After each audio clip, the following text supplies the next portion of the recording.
A través de los siglos, los hombres han sentido una extraña fascinación por el tema del fin del mundo. Y cada vez que nos acercamos a un nuevo milenio, cada vez que ocurren cosas inusuales, una gran guerra, una cadena de desastres naturales, el interés por este asunto se renueva. Y eso es precisamente lo que ha estado ocurriendo en los últimos años debido a una conjunción de factores distintos. Por un lado, nosotros tenemos el problema del calentamiento global.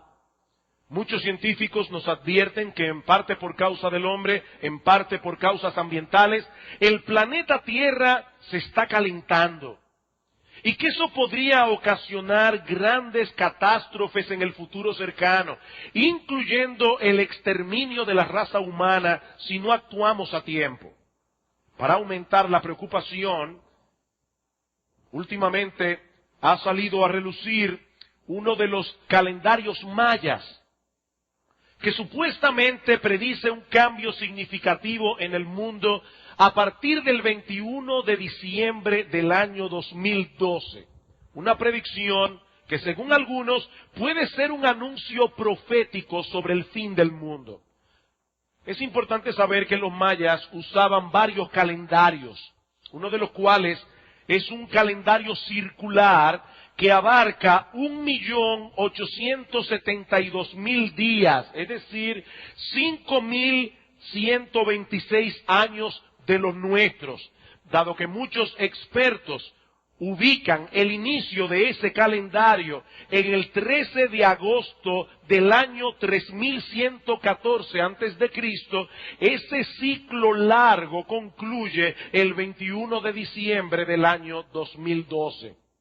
Ahora, si las fechas asignadas por los expertos son correctas, lo que indica el famoso calendario es que allí el contamillas, por decirlo de alguna manera, vuelve a ponerse en cero para reiniciar otro ciclo de días y años. Sin embargo, es tal el impacto que esto ha causado en la imaginación popular, que ya Hollywood hizo una película dirigida por Roland Emmerich titulada precisamente 2012.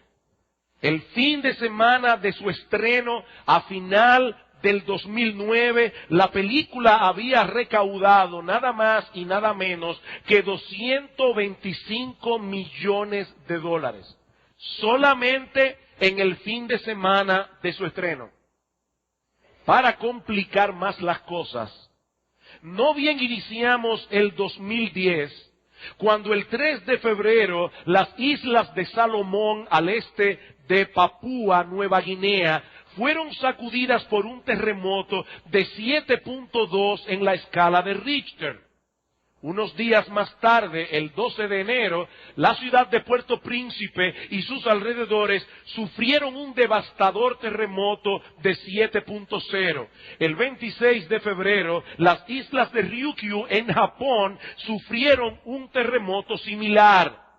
Y al día siguiente, el 27 de febrero, Chile fue impactado por un terremoto de magnitud 8.8 que pudo haber inclinado el eje de la Tierra aproximadamente en 8 centímetros, según un científico de la NASA. Y todo esto sin contar una gran cantidad de temblores de tierra de más de 4 grados que se han estado sucediendo en diversas partes del planeta. Y algunas personas se preguntan, ¿estarán indicando estas cosas que se acerca el fin del mundo? Y lo que es aún más importante para nosotros, ¿existe alguna relación entre todos estos fenómenos y las profecías bíblicas? Bueno, esa es la pregunta que yo quiero responder en esta mañana a la luz de uno de los textos clave del Nuevo Testamento con respecto al tema del fin del mundo. Me refiero al discurso del Señor Jesucristo en el Monte de los Olivos y que se registra en el capítulo 24 del Evangelio de Mateo. Los invito, hermanos y personas que nos visitan, a abrir sus Biblias en el Evangelio de Mateo, en el capítulo 24 y vamos a leer los versículos 1 al 14. Cuando Jesús salió del templo y se iba, se acercaron sus discípulos para mostrarle los edificios del templo. Respondiendo él les dijo: ¿veis todo esto? De cierto os digo que no quedará aquí piedra sobre piedra que no sea derribada. Y estando él sentado en el monte de los olivos, los discípulos se le acercaron aparte, diciendo: dinos, ¿cuándo serán estas cosas? ¿Y qué señal habrá de tu venida y del fin del siglo? Respondiendo Jesús les dijo: mirad que nadie os engañe, porque vendrán muchos en mi nombre diciendo yo soy el Cristo, y a muchos engañarán, y oiréis de guerras y rumores de guerras. Mirad que no os turbéis, porque es necesario que todo esto acontezca, pero aún no es el fin, porque se levantará nación contra nación, y reino contra reino, y habrá pestes y hambres y terremotos en diferentes lugares, y todo esto será principio de dolores. Entonces os entregarán a tribulación y os matarán, y seréis aborrecidos de todas las gentes por causa de mi nombre. Muchos tropezarán entonces y se entregarán unos a otros, y unos a otros se aborrecerán. Y muchos falsos profetas se levantarán y engañarán a muchos. Y por haberse multiplicado la maldad, el amor de muchos se enfriará. Mas el que persevere hasta el fin, éste será salvo. Y será predicado este evangelio del reino en todo el mundo para testimonio a todas las naciones, y entonces vendrá el fin. Para nosotros poder entender la respuesta que Jesús le dio a sus discípulos aquel día, es de vital importancia que primero prestemos atención a la pregunta que ellos formularon. Si nosotros no entendemos la pregunta, es imposible que entendamos correctamente la respuesta.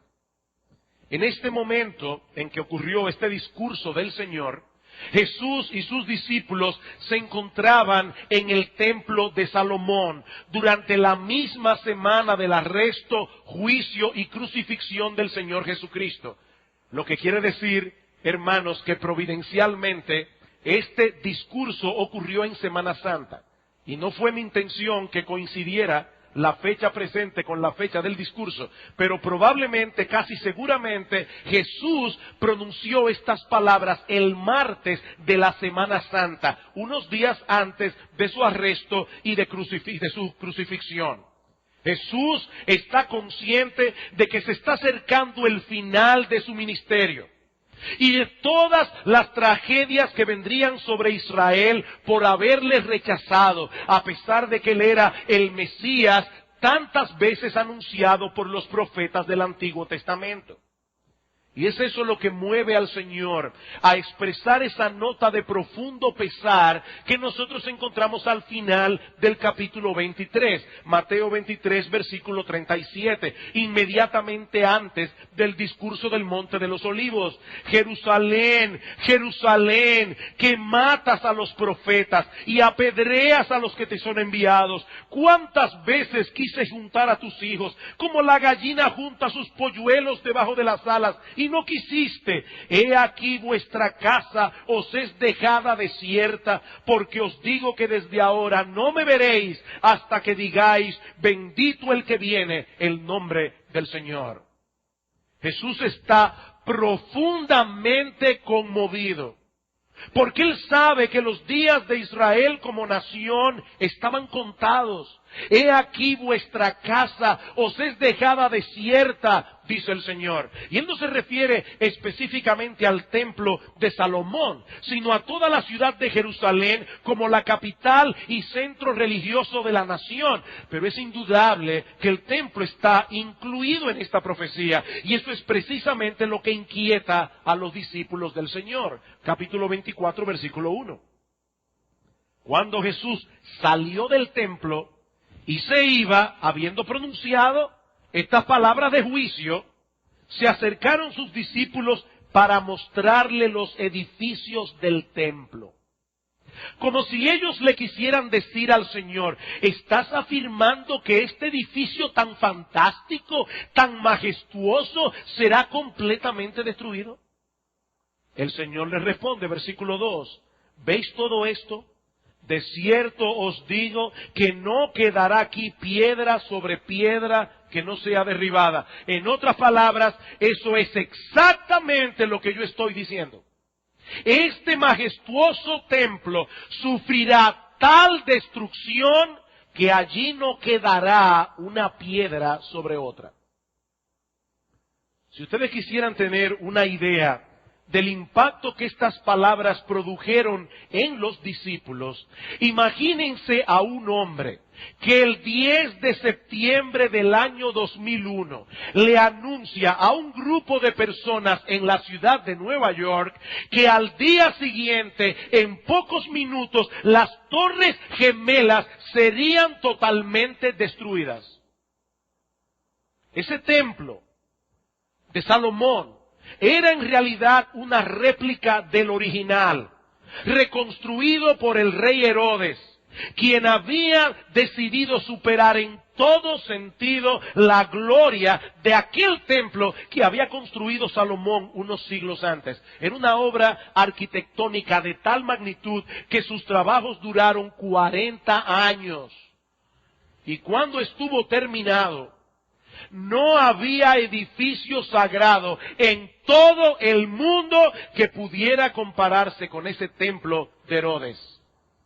Sin embargo, tal como predijo Jesús, en el año 70, el hijo del emperador Vespasiano, Tito, invadió Jerusalén y el templo fue completamente destruido, de tal manera que allí no quedó una piedra sobre otra. Escuchen lo que dice un historiador acerca de este evento. La ciudad y el templo fueron arrasados hasta sus cimientos. El solar sobre el cual se higuera el santuario fue arado como campo. De hecho, es interesante que Tito había dado órdenes de que no tocaran el templo, pero a un soldado se le ocurrió tirar una tea ardiendo. El templo comenzó a quemarse y aquellos soldados se volvieron como locos. Y lo que sucedió a partir de ahí fue devastador. Sigue diciendo este historiador, en el sitio y en la mortandad que le siguieron, más de 1 millón de judíos murieron. Los que sobrevivieron fueron llevados cautivos, vendidos como esclavos, conducidos a Roma para enaltecer el triunfo del conquistador, arrojados a las fieras del circo o desterrados y esparcidos por toda la tierra. Eso fue lo que Jesús predijo. Y eso fue lo que lamentó al final del capítulo 23, vuestra casa será dejada desierta. Pero sus discípulos no podían creer que algo como eso pudiera ocurrirle a su ciudad y a su templo. Para ellos, aquello tenía que ser algo así como el fin del mundo. Y es precisamente esto lo que los mueve a hacer las preguntas del versículo 3. Y estando él sentado en el monte de los olivos, los discípulos se le acercaron aparte diciendo, dinos, ¿cuándo serán estas cosas? ¿Y qué señal habrá de tu venida y del fin del siglo? Noten, mis hermanos y amigos que nos visitan en esta mañana, que aquí hay 3 preguntas en una. Primera pregunta, ¿cuándo serán estas cosas? ¿Cuáles cosas? Obviamente las que Jesús estaba profetizando sobre Jerusalén y sobre el templo. En segundo lugar, ellos conectan ahora la destrucción del templo con la venida de Cristo y el fin del mundo. Segunda pregunta, ¿qué señal habrá de tu venida? Tercera pregunta, ¿qué señal habrá del fin del siglo? Ahora, nosotros tenemos que entender que la palabra siglo allí no significa un periodo de 100 años. Esa expresión, el fin del siglo, era la que usaban los judíos para referirse al fin del mundo. Tal parece que en la mente de los discípulos, la destrucción de Jerusalén, la destrucción del templo, no podía significar otra cosa que el hecho de que el mundo estaba llegando a su fin. Pero Cristo quiere hacerles ver ahora que la destrucción de Jerusalén, La destrucción del templo no habría de ocurrir inmediatamente antes de su segunda venida y el fin del mundo. Muchas cosas tenían que suceder entre el primer evento y los otros dos. De paso, esa es una de las razones por las que muchas personas se confunden cuando leen el discurso del Monte de los Olivos. Ellos no toman en cuenta que Jesús está hablando de 3 eventos al mismo tiempo, separados por muchos años uno de otro, y que ya uno de esos eventos profetizados se cumplió. Cuando Cristo dice en el versículo 15, cuando veáis la abominación desoladora sentada en el santuario, se está refiriendo a esa profanación que Tito hizo del templo de Jerusalén en el año 70. Esa profecía ya se cumplió, pero Cristo sigue hablando de cosas que van a ocurrir en el tiempo de su venida y en el fin del mundo. Pero lo que el Señor quiere hacerle ver a sus discípulos es que el fin del mundo no estaba a la vuelta de la esquina. Que habían algunas señales que las personas suelen asociar con el fin del mundo, que en realidad no aseveraban que el mundo estaba a punto de terminar. Por eso alguien le llama a estas señales, señales que no son señales. Y es increíble cómo en el día de hoy tantas personas, aún personas que leen las Escrituras, escuchan hablar de guerras, escuchan hablar de terremotos y dicen el mundo se está acabando. Eso es precisamente lo que Cristo le dijo a los discípulos que no iba a suceder. El Señor más bien está corrigiendo ese concepto equivocado en la mente de los discípulos. Noten una vez más el versículo 4. Respondiendo Jesús les dijo, mirad que nadie os engañe, porque vendrán muchos en mi nombre diciendo, yo soy el Cristo, y a muchos engañarán, y oiréis de guerras y rumores de guerras. Mirad que no os turbéis, porque es necesario que todo esto acontezca, pero aún no es el fin. Versículo 7, porque se levantará nación contra nación y reino contra reino, y habrá pestes y hambres y terremotos en diferentes lugares, pero todo esto será principio de dolores. No es el fin, dice Cristo, es el principio. Principio de dolores. Queridos hermanos y amigos que nos visitan en esta mañana, es evidente que el Señor está tratando de corregir la percepción equivocada que mucha gente tiene de que las catástrofes anuncian que el fin del mundo está a la vuelta de la esquina. Lo que Él está diciendo a sus discípulos es que ellos no debían dejarse confundir por esas cosas. Vendrían falsos cristos, vendrían falsos profetas, como de hecho los ha habido a lo largo de toda la historia. Y muchos serán y seguirán siendo engañados. Y oiréis de guerras y rumores de guerras, pero no se perturben por eso, dice el Señor, porque todavía no es el fin. Cuando Jesús pronunció esas palabras, Roma había estado experimentando un largo periodo de paz. Pero apenas 4 décadas más tarde, las revueltas políticas se extendieron por todo el Imperio Romano, de tal manera que un año después del suicidio de Nerón, que ocurrió en el año 68 después de Cristo, 4 emperadores gobernaron en un mismo año. Revuelta tras revuelta tras revuelta. Por eso es que en la historia, el año 69 después de Cristo se conoce como el año de los 4 emperadores: Galba, Otto, Vitelio y Vespasiano. Oiréis de guerras y rumores de guerras, pero aún no es el fin. ¿Saben cuántas guerras han habido a lo largo de la historia? ¿Y cuántas personas han muerto en todos esos conflictos bélicos? Solo durante las 2 guerras mundiales del siglo XX murieron unas 65 millones de personas. 10 millones en la Primera Guerra Mundial, 55 millones en la Segunda. Y quién sabe cuántos han muerto en todas las guerras que se han peleado desde entonces. Mis hermanos, amigos que nos visitan en esta mañana, esa ha sido y seguirá siendo la historia de este mundo dañado por causa del pecado hasta que nuestro Señor Jesucristo regrese en gloria. Y lo mismo podemos decir de las otras señales que el Señor menciona en este discurso profético: hambres, pestes, terremotos en diferentes lugares. ¿Ustedes se imaginan el impacto que debe haber sido para el mundo antiguo la destrucción de Pompeya en verano del 79 después de Cristo? Pompeya era la París de aquellos días. Pompeya era una de las ciudades más importantes del Imperio Romano. Mucha gente rica y mucha gente de la nobleza romana tenía sus villas allí. Un dato curioso para que nosotros veamos que no hay nada nuevo debajo del sol es que cuando el Vesubio hizo erupción estaban próximas las elecciones. Por lo que muchos de los candidatos se habían dedicado a reparar los templos y los edificios públicos para ganarse el voto popular. Pero en pocas horas, la ciudad completa quedó sepultada en un espeso manto de lava volcánica. Y yo me imagino que aquello tiene que haber parecido a los ojos de muchos el fin del mundo.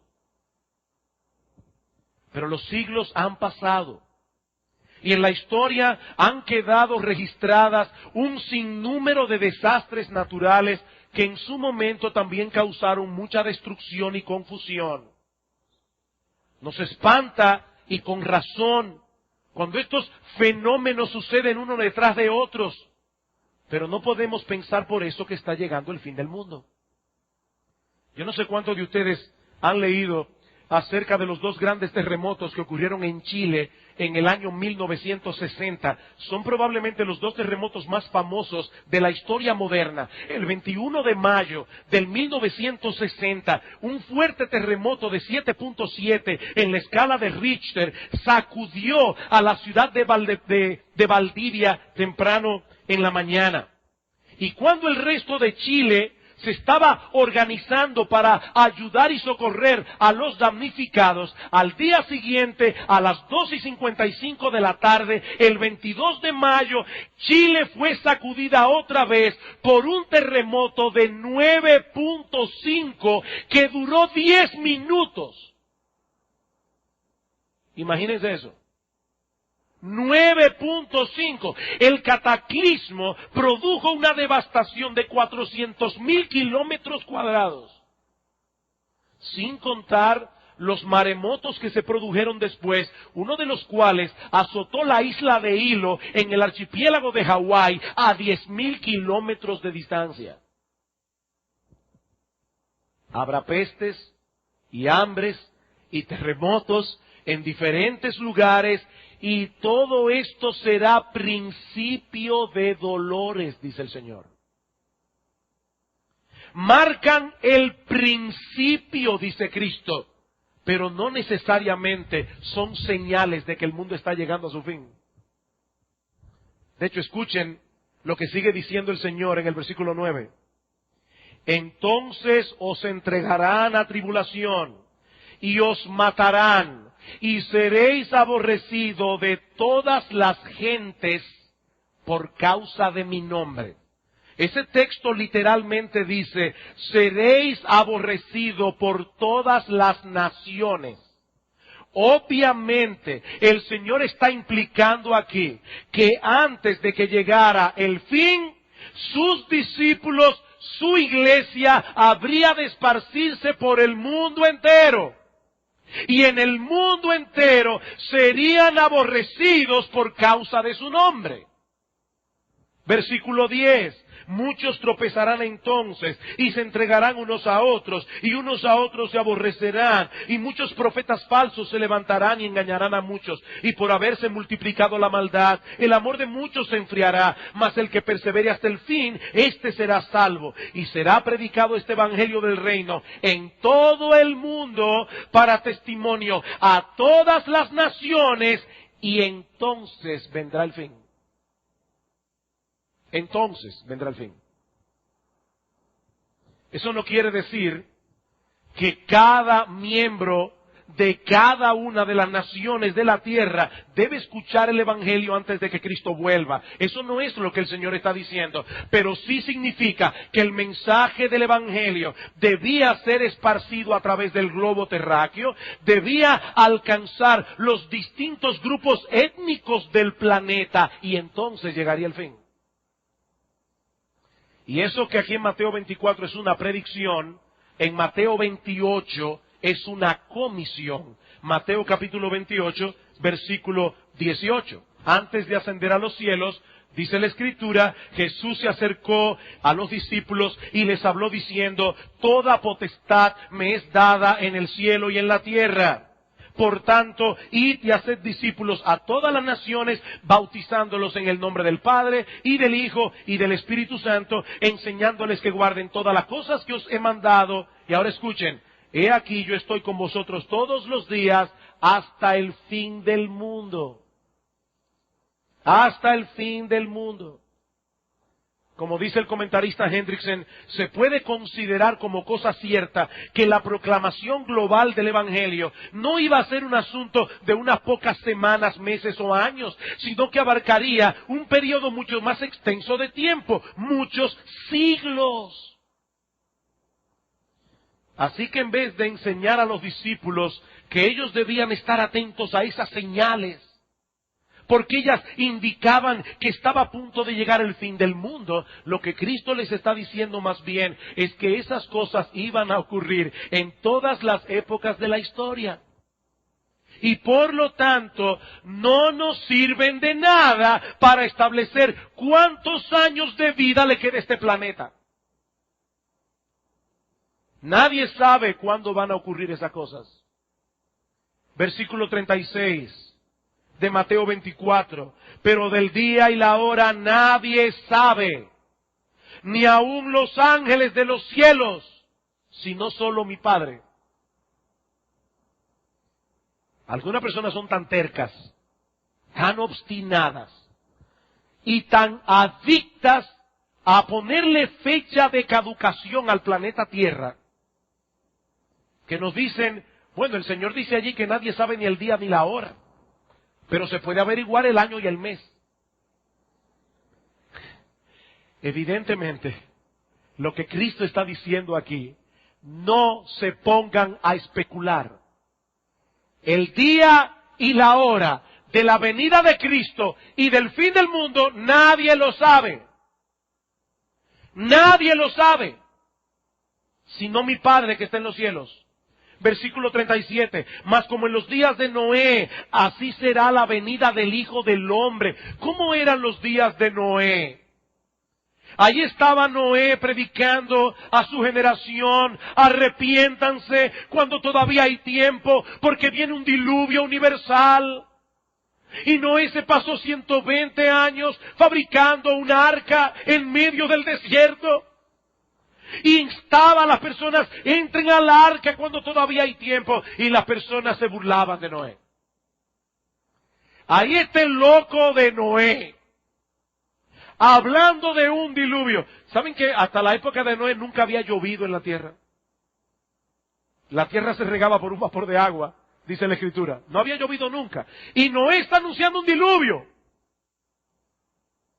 Y ustedes ya se pueden imaginar a las personas yendo a donde Noé a burlarse de él. Noé, ¿cuánto tiempo falta para que caiga el primer chaparrón? Y Noé tranquilo, construyendo su arca. La gente estaba en otra cosa. Dice Cristo, así será cuando venga el Hijo del Hombre. Nadie lo va a estar esperando. La gente va a estar en otra cosa, sigue diciendo Cristo, porque como en los días del diluvio estaban comiendo y bebiéndose, comiendo y bebiendo, casándose y dando en casamiento, hasta el día en que no entró en el arca, y no entendieron hasta que vino el diluvio y se los llevó a todos, así será también la venida del Hijo del Hombre. Entonces estarán dos en el campo, el uno será tomado y el otro será dejado. Dos mujeres estarán moliendo en un molino, la una será tomada y la otra será dejada. Velad pues, porque no sabéis a qué hora ha de venir vuestro Señor. ¿No lo sabéis? Nosotros no sabemos cuándo llegará el fin del mundo. Y todo aquel que pretenda conocer la fecha de expiración de nuestro planeta se está tomando atribuciones que no le corresponden. Sin embargo, habiendo dicho esto, hay ciertas cosas que nosotros sí sabemos acerca del fin del mundo, porque Dios las ha revelado en su palabra. Y ahí es que yo quiero ahora enfocar mi atención en los minutos que nos restan. ¿Qué nosotros sí sabemos acerca del fin del mundo? Bueno, en primer lugar, nosotros sí sabemos, porque Dios lo ha revelado, que el mundo tendrá un fin. El mundo tendrá un fin. Cuando los discípulos preguntan al Señor, ¿cuáles son las señales de que está llegando el fin del mundo? Cristo no los corrige diciendo que el mundo nunca llegará a su fin. El fin vendrá. Sin duda vendrá. Y no será provocado por una bomba atómica. No será provocado por el calentamiento global. Y yo no estoy ni negando ni afirmando la veracidad de estos reportes. Lo que estoy diciendo es, no se preocupen por el momento, por el calentamiento global en lo que respecta al fin del mundo. Porque el mundo no va a acabar por el calentamiento global. Dios mismo se encargará de ponerle punto final a la historia humana, tal como la conocemos ahora. Él soberanamente decidió su punto de inicio, Él soberanamente decidirá cuándo le pone punto final. Eso es Dios, no el hombre.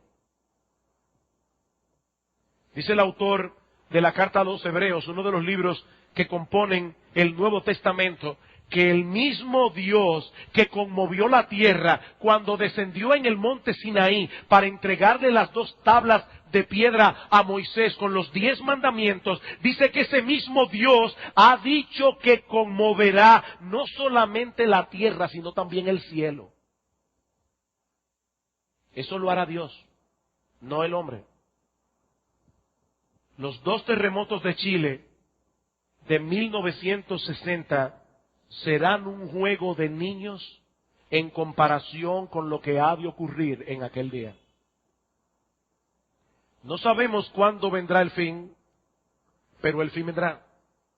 En segundo lugar, nosotros también sabemos que el fin del mundo será concomitante con la segunda venida de Cristo. Mateo 24, versículo 29. E inmediatamente después de la tribulación de aquellos días, la Biblia profetiza que antes de la venida del Señor se desatará una fuerte persecución contra la iglesia de Cristo, y dice inmediatamente después de la tribulación de aquellos días, que no sabemos cuánto durará, el sol se oscurecerá, la luna no dará su resplandor, las estrellas caerán del cielo, la potencia de los cielos serán conmovidas, y entonces aparecerá la señal del Hijo del Hombre en el cielo, y entonces lamentarán todas las tribus de la tierra, y verán al Hijo del Hombre viniendo sobre las nubes del cielo con poder y gran gloria. Los discípulos le preguntaron al Señor, ¿cuál es la señal del fin del mundo? Cristo les dice, no son las guerras, no son las pestes, no son las hambrunas, no son los terremotos. ¿Saben cuál es la señal? La segunda venida en gloria de nuestro Señor Jesucristo, la cual será visible en el mundo entero y que será acompañada de eventos extraordinarios. Esa es la señal. Nosotros no sabemos cómo debemos interpretar cada uno de esos detalles que aparecen en el versículo 29. Dice Hendrickson, mientras este panorama profético no se haya hecho historia, probablemente no sepamos cuánto de esta descripción ha de ser tomado en forma literal y cuánto en forma figurada. Pero ¿saben una cosa?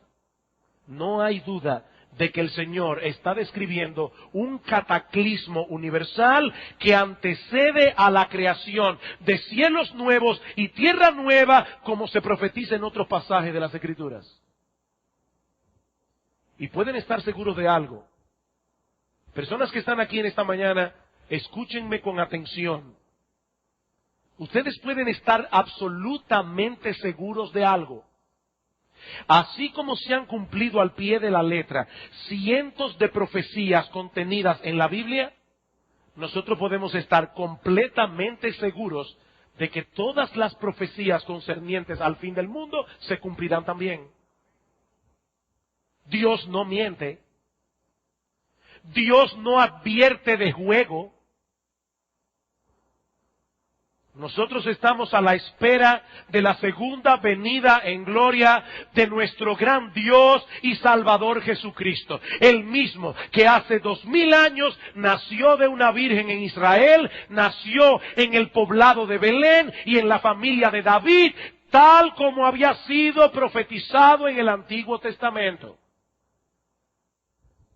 Ese mismo Jesús que por 3 años y medio ministró en medio de su pueblo, ese mismo Jesús que luego fue a la cruz a pagar nuestra deuda con la justicia divina, ese mismo Jesús que al tercer día se levantó de los muertos, cuyo mensaje de salvación ha sido y está siendo proclamado a través de todo el globo terráqueo para la salvación de miles de millones de todo pueblo, lengua y nación. Ese mismo Jesús volverá en gloria otra vez.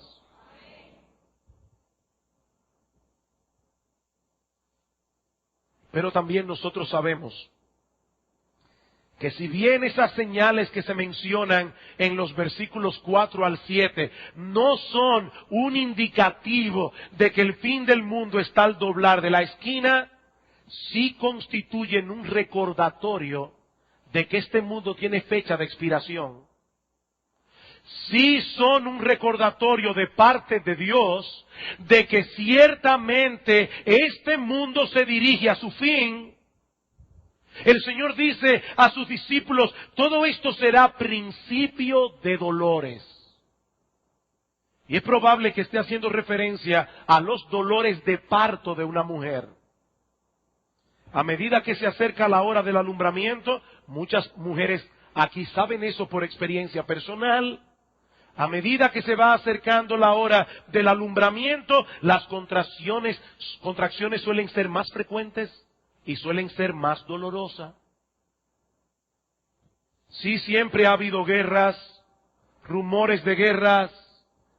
En todas las épocas de la historia, el mundo ha sufrido pestes, hambrunas, terremotos, pero como señala un comentarista, a medida que nos acercamos a la fecha de vencimiento de este mundo pecador, probablemente estas cosas sean más numerosas, más extensas y más terribles que nunca. Cuando la tierra tiembla debajo de nuestros pies y todas las cosas a nuestro alrededor comienzan a desmoronarse, no solo recordamos que vivimos en un mundo perecedero, sino también que nosotros no somos dueños de nuestro destino.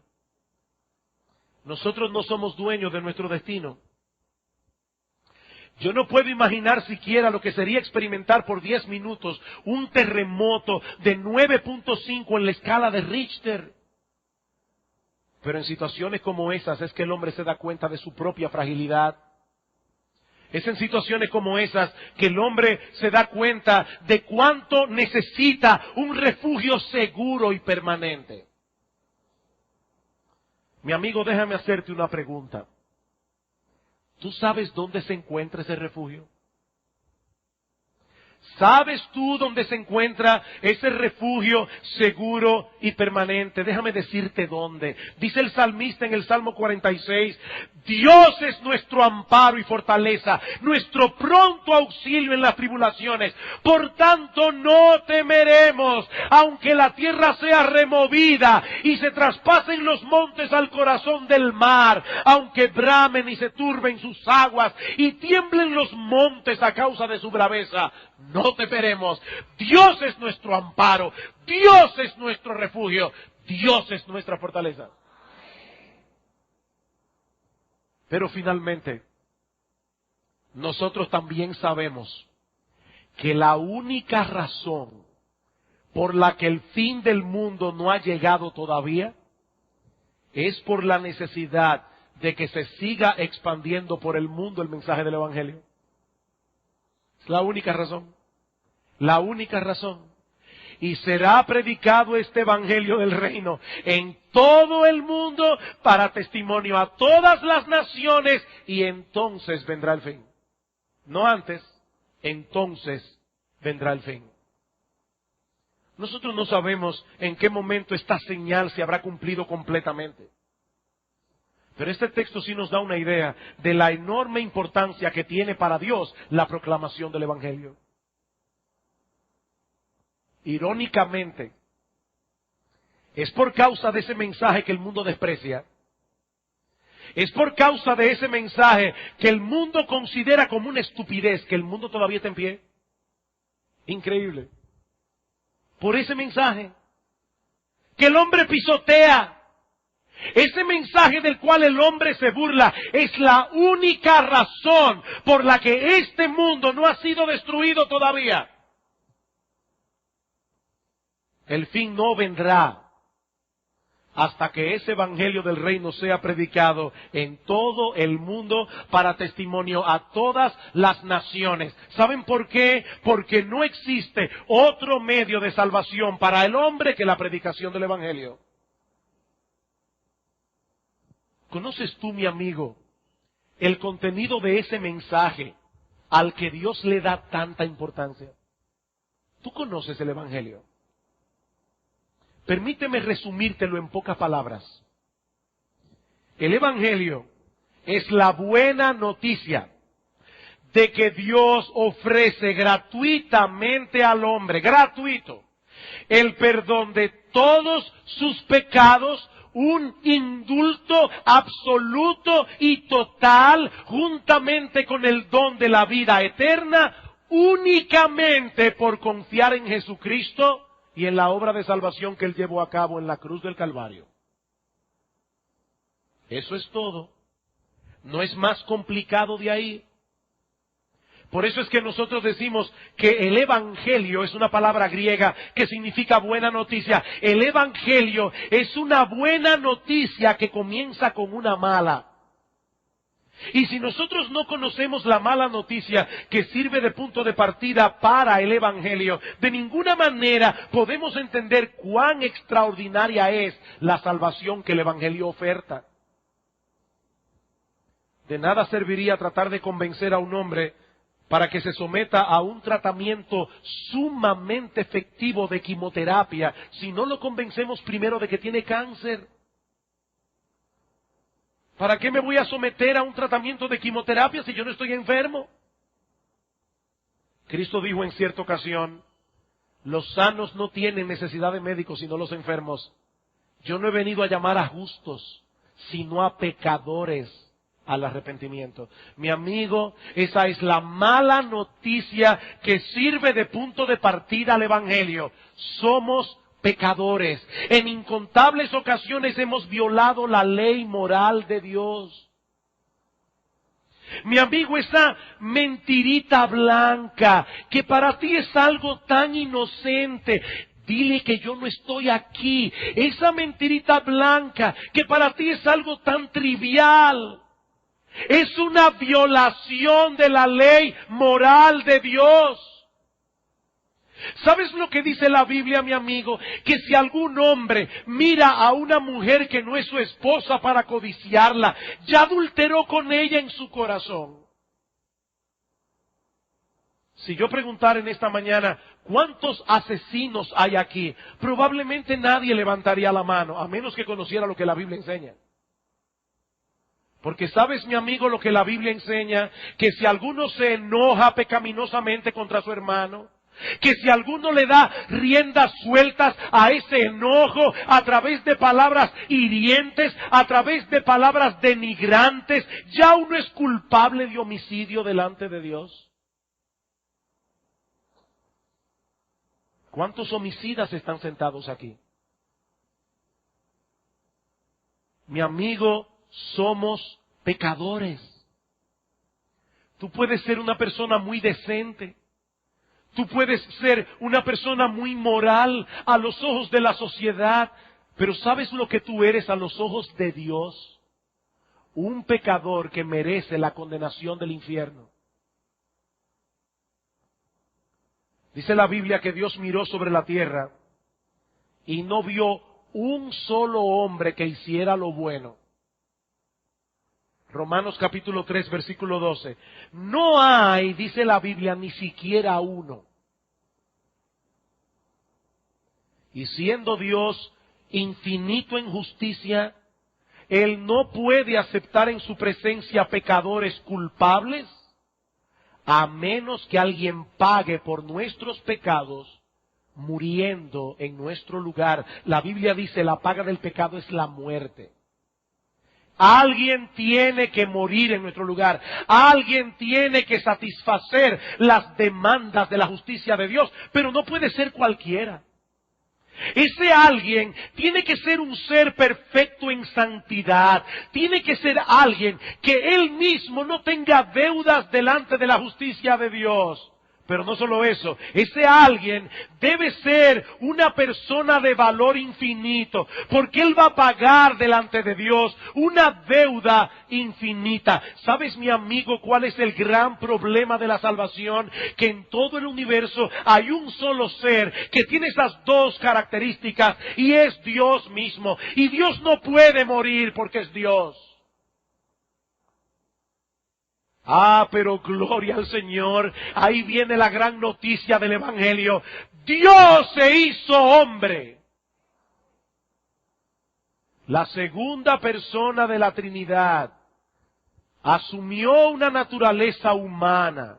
Nació en el vientre de una virgen de Israel, igual que todos nacemos, y era un ser humano, igual que tú, igual que yo, excepto que era sin pecado. Y ese Dios encarnado, ese Dios hombre, murió en una cruz para que todo aquel que en él cree no se pierda, mas tenga vida eterna. Ese Jesús pagó por nuestros pecados. Y en base a esa obra de redención que Él llevó a cabo en la cruz del Calvario, ese Jesús ofrece libre y gratuitamente a todos los hombres perdón y vida eterna para todo aquel que se arrepiente y confía en Él. Mi amigo, tal vez tú estás sentado aquí en esta mañana y te estás preguntando, ¿qué yo debo hacer para ser salvo? No te voy a invitar a que levantes tu mano aquí en público. No te voy a invitar a que vengas al frente de esta iglesia. Allí donde estás sentado, tú puedes pedirle a Dios que tenga misericordia de ti. Allí donde estás sentado, tú puedes pedirle a Dios que perdone tus pecados. Tú puedes pedirle a Dios que te ayude, porque tú quieres divorciarte de tu vida de pecado y vivir para Él. Pero tú sabes que no lo puedes hacer en tus propias fuerzas. Pídeselo a Él. Pídeselo a Él, pídele al Señor que perdone tus pecados, pídele que tenga misericordia de ti. Dice la Biblia que Él no echará fuera a nadie que venga a Él clamando por misericordia. Él es un gran Salvador. ¿Saben cuál es el deleite de Dios? Perdonar pecadores. Por eso dice la Biblia que hay gozo en el cielo cuando un pecador se arrepiente. Mi amigo, hoy hemos hablado de muchas malas noticias. Este mundo tiene un fin, pero esa no es toda la historia. El Señor ha prometido crear cielos nuevos y tierra nueva donde mora la justicia. Si tú quieres ser partícipe de eso, mi amigo, ven a Cristo. Ven a Cristo, pídele a Él que perdone tus pecados. Pídele a Él que tenga misericordia de ti. Pídele a Él que transforme tu corazón. Pídele a Él que te ayude a vivir para Él. Él es un poderoso Salvador. Y Él puede salvarte a ti en esta misma hora, como ha salvado a cientos de hombres y mujeres que se encuentran en este lugar esta mañana. Mi amigo, la puerta de la salvación está abierta todavía para ti. No desprecies la invitación de Dios, porque mañana puede ser muy tarde.